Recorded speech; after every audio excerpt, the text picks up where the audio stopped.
Sir, Modi ji एक तरफ शिवाजी का तारीफ करते नहीं थकते हैं और दूसरी तरफ उन्हें जब मौका मिलता है तो दरगाह शरीफ अजमेर पे चादर भी भेज देते हैं। तो सर क्या है पूरा मामला, थोड़ा हमारे व्यूअर्स को समझाइए?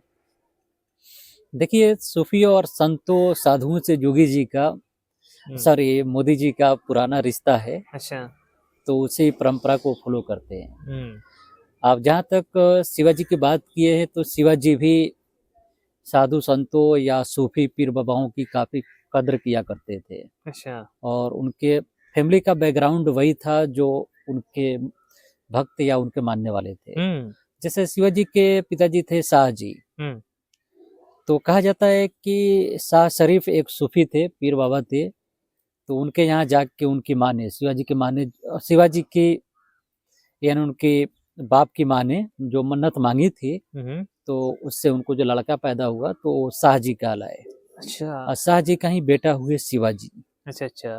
तो ये एक पुराना कनेक्शन है। अगर आप सर जदुनाथ सरकार की किताब पढ़े शिवाजी एंड हिज टाइम्स, हुँ, हुँ, तो उसमें भी है कि शिवाजी जहाँ भी देखते थे मुस्लिम सूफी संतों को या किसी भी रिलीजन की दूसरे धर्मों की, हुँ, हुँ, इसमें धर्म का कैद नहीं था कि वे ब्राह्मण धर्म को मानते हैं या इस्लाम धर्म को मानते हैं, हुँ, हुँ, तो वो उनकी कीर्तन सॉन्ग को सुना करते थे शिवाजी, हुँ, या उनकी मजलिस में वो बैठा करते थे। हुँ, इसी तरह अगर हम देखें तो कई और सोर्सेज में ये बात मिलती है, जैसे कि Shivaji his life and times में गजानन भास्कर मेहेंडले, उन्होंने भी लिखा है कि बाबा याकूत एक मुस्लिम सूफी थे, पीर बाबा थे, उनसे शिवाजी बराबर हुँ। उनके संपर्क कनेक्ट में रहा करते थे और उनसे राय मशविरा लिया करते थे। अच्छा।